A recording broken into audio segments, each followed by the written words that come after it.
Averto, you are now about to enter the Greg Zone tonight on Red Eye. Coming up on Red Eye, a puppy the size of an iPhone. We've got what some are already calling the most adorable interview of all time. Plus, what does the vice president really think about the moon landing? It's a bunch of malarkey. That means it ain't true. And finally, a man who fell in love with a cobra. Our panel weighs in on whether or not he should be allowed to legally marry the venomous reptile next. None of these stories on Red Eye tonight. And now, let's welcome our guest. Well, she's so sharp, she scares the crap out of hemophiliacs. I'm here tonight with Washington Free Beacon reporter Ellison Barber. And he's this month's centerfold in Peeper Monthly. TV's Andy Levy loves to peep. And he only snorted one substance today. He injected all the others. It's Gavin McInnes. Yes, you're sober tonight. Writer for TalkingMag.com and StreetCarnage.com. Don't pout. That's his new book, or it was his new book. It's available now in paperback. It's The Death of Cool. I urge everyone to buy it. And he's so good looking that his groupies have groupies. Sitting right next to me, the great actor Dean Cain. He's the host of $10 Million Bigfoot Bounty. I think that title should be longer. Which premieres Friday, 10 p.m. Eastern, Spike TV. A-Block, the lead. That's the first story. Hey, Greg, 4-7 years ago, you might have been funny. Oh, wow. That was kind of harsh. Start off the show there. Guy who's just been fired. The dictator's tool lost his cool. Dennis Rodman freaked out in an interview when asked if he would speak up for an Asian imprisoned in North Korea while visiting Kim Jong-un. The ex-NBAer who's in Pyongyang to play a basketball game for the sinister bag's birthday was asked on CNN about Kenneth Bay, who was jailed for alleged hostile acts against the country. If you understand what Kenneth Bay did, Yeah? do you understand what he did? What did he do? You in tell this me. Country. You tell me. What did he do? And no. You tell me. You tell me. Why is he held captive? They haven't here in released this any country? charges. Wow. Then Dennis went menace. Exchange. No. I'm just saying. No, I don't give a what the. I don't give a rat's ass what the hell you think. I'm saying to you, look at these guys here. Look at them. Yeah, but listen, ain't no shield. I got it. Let me do this. Really, I'm gonna tell you one thing. People around the world, I'm gonna do one thing. You guy behind the mic right now, we are the guys here doing one thing. We have to go back to America and take the abuse. Do you have to take the abuse? Well, we gonna take it. Do you, sir? Let me know. Are you gonna take that abuse? We're gonna get it. Well, it's a little unclear what the hell he was saying. Not all of us speak Rodman. But thankfully, we got a hold of a translated version. Let me do this. Really, I'm gonna tell you one thing. People around the world, I'm gonna do one thing. You guy behind the mic right now, we are the guys here doing one thing. We have to go back to America and take the abuse. Do you have to take the abuse? Well, we gonna take it. Do you, sir? Let me know. Are you gonna take that abuse? We gonna get it. But guess what, though? One day. See? It makes perfect sense. Yeah. I sit corrected. Dean, is this diplomacy or derangement or a bit of both? Look, Greg, you're the guy behind the mic right now, okay? Right, yes. You are. I'm going to tell you one thing. Mm-hmm. So one thing, okay? Yes. So I have to go back and I have to take this abuse. That is true. Okay? Yes. I'd like to abuse you. Yeah, and one day. Yes. You will. I will. That broke my heart.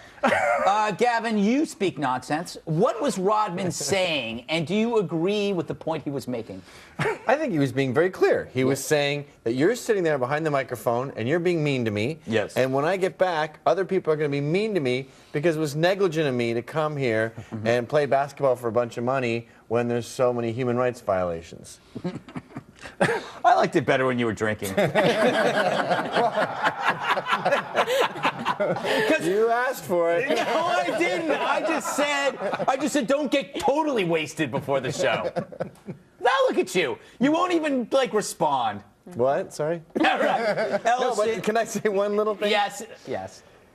when we have other countries manufacturing stuff that we don't know what they're doing, it's cute when China's making toys or things or little, toy cars. That's fine.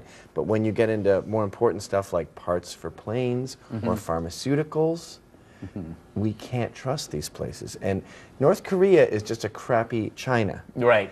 And we've seen how bad their pharmaceuticals are. Like, that was Adderall and Xanax. And they were obviously, the dosages were way off. They were way too intense. If that was here, we would have had a much better high. Yeah. And I think that was sort of a wake-up call. Oh, my God, these guys cannot make drugs. It's even worse than that because those were North Korean Quaaludes. So they don't know what the hell they're Well, he doing. was so peppy. Well, that's how what I'm much saying. amphetamines do you Yeah. put in your Quaaludes, Kim Jong-un? Well, exactly the point, yeah. Yes. Allison, you dated Rodman in the 90s. I think you were only 15, though. Should he have spoken about Kenneth Bay the way he did? He sounded like he knew something we didn't. We probably shouldn't be speaking about anything, but I love him going to North Korea just in general because obviously I don't really like that he's gallivanting around with a murderous dictator. That's not ideal, but I do like the fact that there's people in the world somewhere that Dennis Rodman is their only representation of an American. And I think that is hilarious. Can you imagine if your country was going to tell you, like all the propaganda that North Korea has, like they drink, one video is like, they drink coffee that's made from filtered snow. I'd be like, I bet they do. If Dennis Rodman was all I knew, I'd be like, woo, that plays. So I do kind of like that there's some poor little North Korean that's like, God, Americans. Americans that are is great. them. But there must be some North Koreans going, if that's what they're like, why don't we just conquer them tomorrow? Exactly. This is I so think there's easy. probably some that are saying that. And I think that's probably the case. Let's go in with sticks. But it just reminds me of like Muammar Gaddafi, power corrupts. Yeah. Absolute power corrupts, absolutely. Pretty soon Dennis is going to have his own like female group of bodyguards behind him. Not to say that those guys behind him weren't sort of... He looked like he was running his own country. They looked every bit as uncomfortable as the relatives of a dictator, going like, we can't speak up or he will kill us. Andy, this trip isn't supposed to be about politics. It's about a birthday. So why can't the media understand that and get off Dennis's back? I think it's because they're Jews. Oh, really? Yeah. It is. Don't know. As always, it's the Jews who ruin things. Absolutely.